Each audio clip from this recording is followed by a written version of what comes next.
Hello everyone. हम झारखंड इतिहास के बारे में पढ़ रहे थे।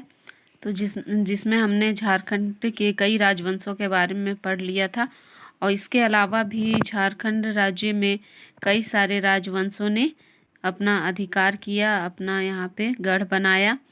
तो इसमें बहुत सारे राजवंश हैं। तो चलिए हम लोग पढ़ते हैं झारखंड के अन्य राजवंश और राज्य। अन्य राजवंश और राज्य। पहला है मानभूम का मानवंश। तो पहला कौन है? मानभूम का मानवंश। ये बहुत एग्जाम में बहुत इम्पोर्टेंट है, एग्जाम के पॉइंट ऑफ व्यू से बहुत इम्पोर्टेंट है। मानवंशी नरेशों का शासन क्षेत्र हजारीबाग एवं मानभूम था। तो मानवंशी जो है, मानभूम में जो रहते हैं उन्हें मानवंशी कहते हैं।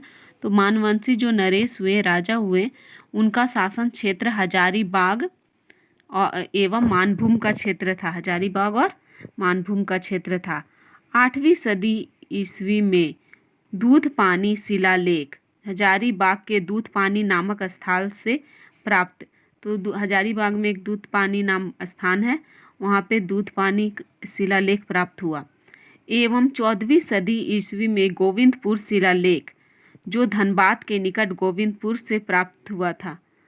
कवि गंगाधर जो 1363 से 1378 ईस्वी तक द्वारा रचित है। तो ये जो गोविंद शिलालेख है वो किसके द्वारा? कवि गंगाधर के द्वारा रचित है। इसमें उल्लेख मिलता है, गोविंदपुर शिलालेख में उल्लेख मिलता है। मानवंशी राजा अत्याचारी शासक थे। वे क्या थे? बहुत ज़्यादा अत्याचारी थे। 10वीं सदी ईस्वी में भूमिज स्वराज आंदोलन का मुख्य कारण राजाओं का ही अत्याचार था। तो 10वीं ईस्वी में जो भूमिज स्वराज आंदोलन हुआ, ये जो आंदोलन हुआ इसका मुख्य कारण था कि यहाँ के जो राजा थे वो बहुत ज़्यादा अत्याचारी थे। इसी तरह सबर जनजाति का यह क्षेत्र छोड़ने तथा पंचेत जाकर बसने का मुख्य कारण मान राजाओं का अत्याचार विशेषकर महिलाओं पर ही था। तो क्या हुआ? सबर जनजाति का जो क्षेत्र था वहाँ के लोग वहाँ छोड़कर पंचेत में आकर बसने लगे। इसका मुख्य कारण था कि जो वहाँ के राजा लोग थे वो महिलाओं पर बहुत ज़्यादा ही अत्याचार करते थे। तो इसीलिए वे सबर जनजाति के जो लोग थे वो अपने क्षेत्र को छोड़कर पंचेत में आकर बसे। तो ये था मानभूम का मानवंश। अब नेक्स्ट पढ़ेंगे रामगढ़ राज्य। रामगढ़ राज्य के बारे में पढ़ेंगे। तो रामगढ़ राज्य में देखते हैं, रामगढ़ राज्य के संस्थापक का नाम बागदेव सिंह था। तो रामगढ़ में जो संस्थापक थे, रामगढ़ राज्य का जो संस्थापक थे, उसकी स्थापना जो किए थे उनका नाम था बागदेव सिंह। बागदेव सिंह ने 1368 ईस्वी में लगभग में इस राज्य की स्थापना की। बागदेव सिंह ने 1368 ईस्वी में राज्य की स्थापना की। बागदेव सिंह अपने बड़े भाई सिंह देव के साथ नागवंशी नरेश की सेवा में थे, वो उनकी सेवा में थे।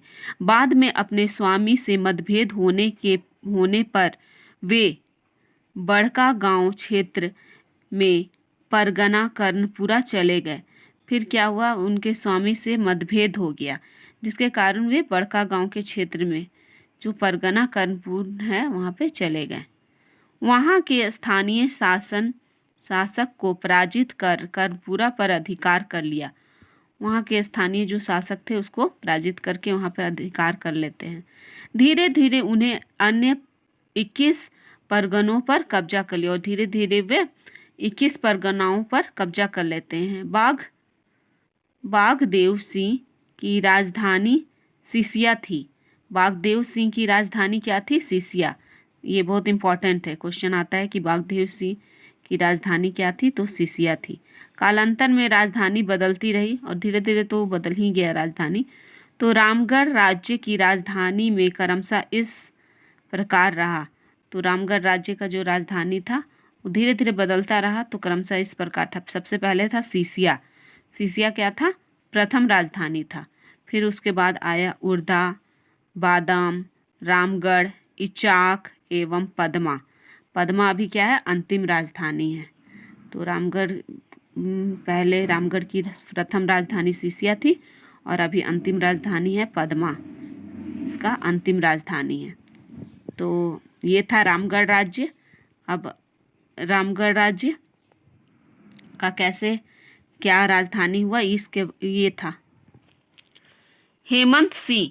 हेमंत सिंह जो 1604 से 1661 ईस्वी में थे, ने उर्दा के स्थान पर बादम को राज्य की राजधानी बनाया।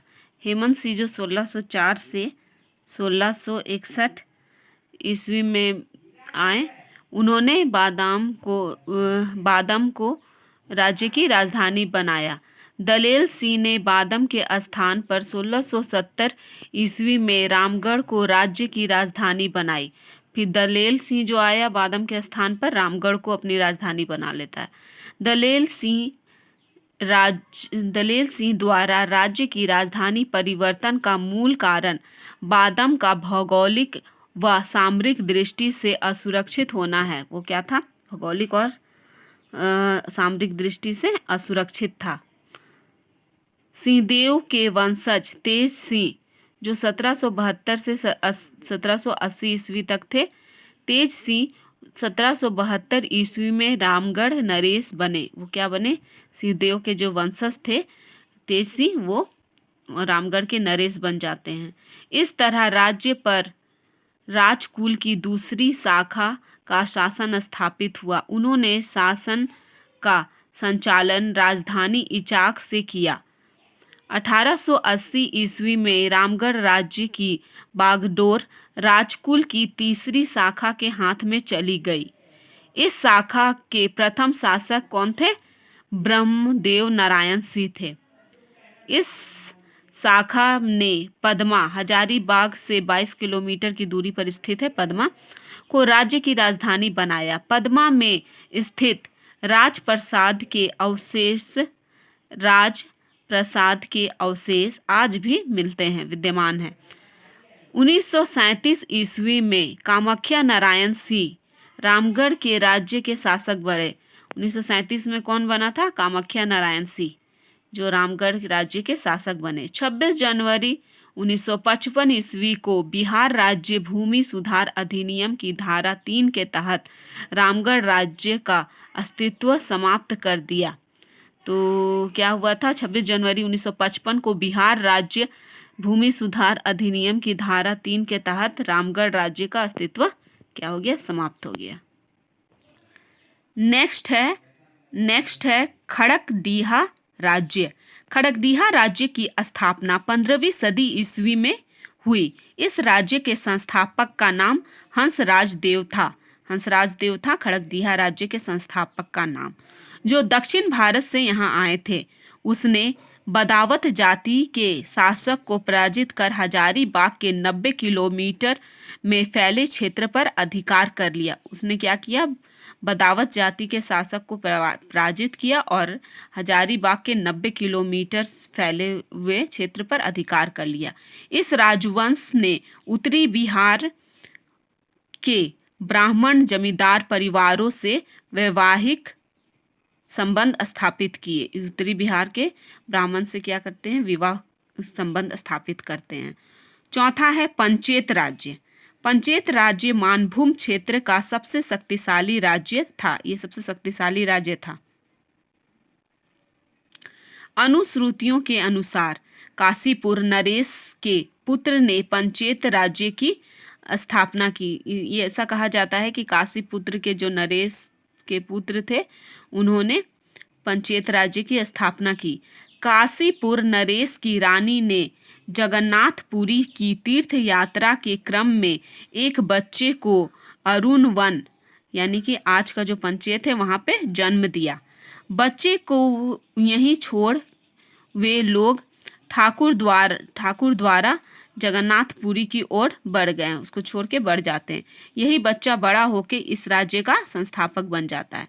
कपिला गाय द्वारा पालित होने के कारण राजा ने कपिला गाय की पूंछ और चवर को पंचेत राज्य का राज चिन्ह बनाया। तो उसका पालन पोषण एक कपिला नाम की गाय करती है।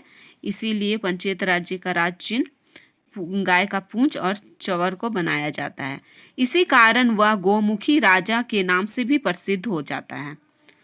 उसके उत्तराधिकारी के शासन काल में बीरभूम के राजा ने पंचेत राज्य पर आक्रमण कर एक बच्चे को छोड़ राज परिवार के सभी सदस्यों की हत्या कर दी। बच्चा बड़ा होकर अपने खोए हुए राज्य को पुनः प्राप्त करने में सफल रहा। तो बच्चा बड़ा होके अपना जो राज्य खो चुका रहता है उसको पुनः प्राप्त करता है। तो नेक्स्ट है ढालभूम का ढाल वंश। पूर्वी सिंहभूम का ढालभूम जो ढालभूम भी कहते हैं उसको, क्षेत्र ढाल वंश का शासन क्षेत्र था। पूर्वी सिंहभूम का ढालभूम क्षेत्र ढाल वंश का शासन क्षेत्र था। ढाल वंश के संस्थापक का पिता धोबी जाति का एक माता ब्राह्मण जाति की थी। ढाल वंश के जो संस्थापक का पिता था धोबी जाति का तथा माता जो थी वो ब्राह्मण जाति की थी। ढाल वंशी शासक नरबली प्रथा के पोषक थे। ढाल वंशी जो हैं, जो ढाल भूमि में रहते हैं, ढाल वंशी शासक वो नरबली प्रथा के पोषक थे। छठा है पलामू का चेरो वंश। पलामू के चेरो वंश की स्थापना 16वीं सदी ईस्वी में हुई। पलामू के चेरों ने पलामू के रक्सेलों को अपदस्थ कर अपने वंश का शासन स्थापित किया। तो पलामू के चेरो वंश की स्थापना कब हुई? 16वीं सदी में हुई। और पलामू के चेरों ने, पलामू में जो चेरो थे उन्होंने पलामू के रक्सेलों को अपदस्थ कर अपने वंश का शासन स्थापित किया। उनको हटा के खुद का शासन स्थापित करते हैं। पलामू के चेरों ने पलामू के रक्सेलों को हराकर अपने वंश का शासन स्थापित करते हैं। तो ये था पलामू का चेरो वंश। तो इस प्रकार हमने आज सभी अन्य राजवंशों को देख लिया जो कि झारखंड में आए थे। तो ये सभी जो अन्य राजवंश हैं वो भी बहुत इम्पोर्टेंट है। तो मानभूम का मानवंश, रामगढ़ राज्य, खड़गडीहा राज्य, पंचेत राज्य, ढालभूम का ढाल वंश, पलामू का चेरो वंश, ये सब बहुत इम्पोर्टेंट है। तो इसको अच्छा से इसका मेन टॉपिक पढ़ लीजिएगा। और नेक्स्ट भाग में हम सल्तनत कालीन झारखंड पढ़ेंगे। और ये जो राजवंश था ये बहुत इम्पोर्टेंट था। तो तब तक के लिए पढ़ाई करते रहिए। Thank you, bye bye. मिलते हैं नेक्स्ट वीडियो में। तब तक के लिए थैंक यू, बाय बाय।